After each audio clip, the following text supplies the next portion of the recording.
Депутаты Совета Сосногорского района приняли бюджет на 2022 год. Данный вопрос стал основным на очередном заседании представительного органа власти, прошедшем на минувшей неделе. Как отметила начальник финансового управления Светлана Кудрявцева, доходная часть бюджета составит 1 миллиард 252 миллиона 875 тысяч рублей. Расходная превысит ее на 10 миллионов. Из общего объема доходов собственные налоговые и неналоговые доходы составляют 389 миллионов 575 тысяч рублей, или 31%. Остальные средства, 863 миллиона 290 тысяч рублей, это безвозмездные поступления из республиканского бюджета. Большинством голосов бюджет был принят. Также народные избранники внесли изменения и в главный финансовый документ Сосногорского района этого года. Бюджет в районе дефицитный, но вместе с тем это позволит нам выполнить все социальные обязательства. Это выплата заработной платы бюджетникам, финансирование программных мероприятий, которые действуют у нас в муниципальном районе Сосногорск. И надеемся, что в 2022 году при поступлении в бюджет большего количества налогов мы сможем в сторону увеличения все же скорректировать наш основной финансовый документ. Одним из наиболее обсуждаемых вопросов заседания стало предложение одного из депутатов об установке в сквере памяти воинов-интернационалистов знака в честь сосногорцев, погибших при исполнении воинского долга. Совет района предложение одобрил единогласно и принял решение обратиться к своим коллегам из городского совета. Именно они должны будут утвердить финансовую составляющую памятного знака, поскольку речь идет именно о городском бюджете. Депутаты поддержали это предложение, конечно же, все единогласно. Мы тоже готовы принять участие в этом. И надеемся, что памятный знак будет установлен в сквере участников локальных конфликтов. Мы надеемся, что в скором времени мы пригласим жителей района на открытие этого памятного знака. Всего на заседании народные избранники рассмотрели 16 вопросов. По всем большинством голосов были приняты положительные решения. Андрей Калиничев, Павел Дурников, Евгений Юрин, Вести Тимана, Сосногорск.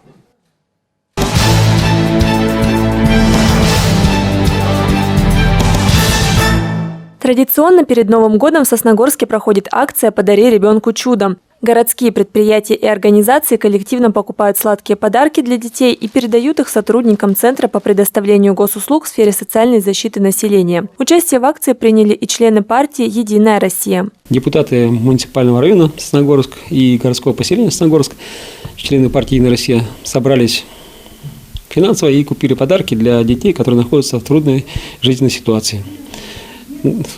Очень хорошее начинание, и люди с радостью откликнулись на предложение. В этом году к участию в акции удалось привлечь больше членов партии, чем в прошлое. Подарки от «Единой России» получат около 50 детей, оказавшихся в трудной жизненной ситуации, и детей с инвалидностью в возрасте от 3 до 18 лет. Для детей это большая возможность поверить в чудо, особенно для таких деток, кто попал в трудную жизненную ситуацию, и для деток, имеющих какие-то ограничения в здоровье. Родители тоже благодарны за такую акцию, за подаренное счастье детям. Ну и, соответственно, большая радость для всей семьи в новогодние праздники получить подарки. Детей поздравят Дед Мороз и Снегурочка, сотрудники Центра социальной защиты. Полина Бостракова, Евгений Юрин, Вести Тимана, Сосногорск.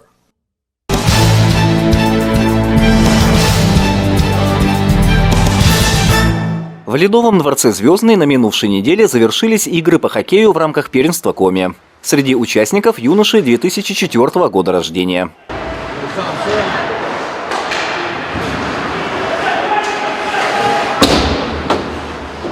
Это был второй тур первенства Республики Коми среди старших юношей 2004-2005 года. Первый тур был в конце сентября в Ухте, второй тур был в Сосногорске с 15 по 17 декабря. Третий тур будет, наверное, в феврале в Сыктывкаре. Где-то будет 4 тура. Во втором туре участвовало 5 команд. 2 выставила Ухта, по одной – Сосногорск, Сыктывкар и Воркута. Отметим, что ухтинская команда «Студенты» и воркутинский «Олимп-2» играли вне зачета. По итогам 3 игровых дней у сосногорской «Пармы» первое место. Далее идет ухтинский «Беркут», замыкают тройку «Северная Олимпия» и Сыктывкара. Я очень доволен результатом, потому что дома у нас в Сосногорске мы всегда стараемся играть за первое место. Играли хорошо, 2 игры выиграли, главные у Сыктывкара 8-2, у Ухты 3-1. Но проиграли 2 командам, которые играли вне зачет, «Студентам» и в Воркуте. Там играли ребята более старшего возраста, поэтому мы сильно с ними не напрягались, потому что они играли вне зачет. Главное было обыграть Ухту и Сыктывкар и занять первое место у себя дома. Андрей Калиничев, Евгений Юрин, Вести Тимана, Сосногорск.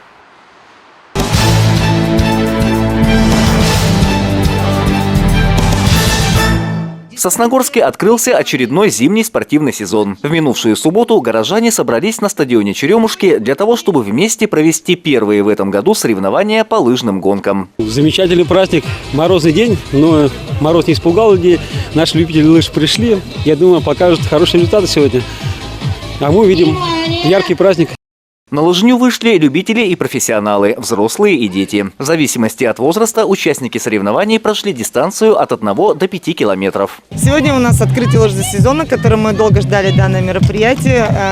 По определенным причинам переносили, но все-таки оно состоялось. Оно у нас традиционное, ежегодное, которое открывает наш зимний лыжный сезон. Спортивный сезон у лыжников.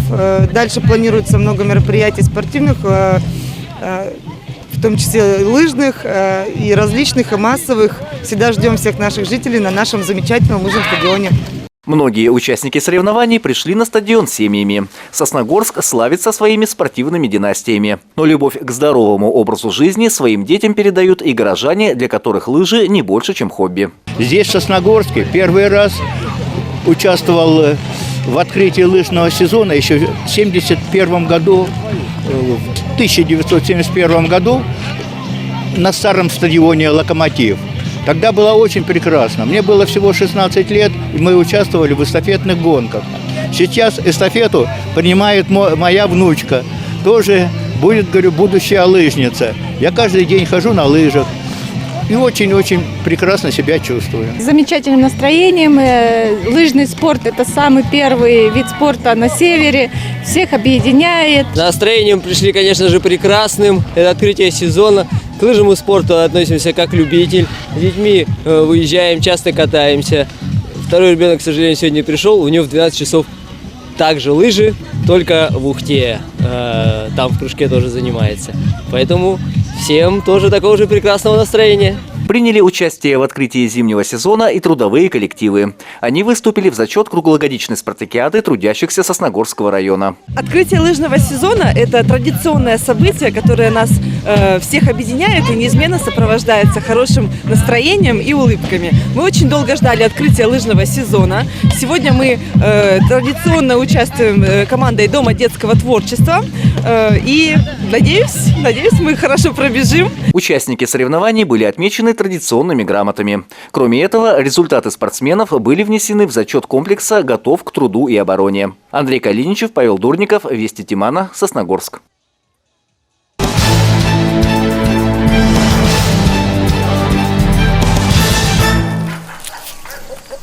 Помогать животным – это доброе дело. Но главное добро в этом деле – ты. Найди доброе дело себе по душе на добро.ру. Стань волонтером. Элит 5 пятерок. Такси нашего города. Машины есть всегда. Действуют дисконтные карты. Каждая 10-я поездка бесплатна. Заказывайте по 100 рублей. 8 912 94 93 пятерки. 8 912 94 9 4 двойки. Элит 5 пятерок. Такси нашего города.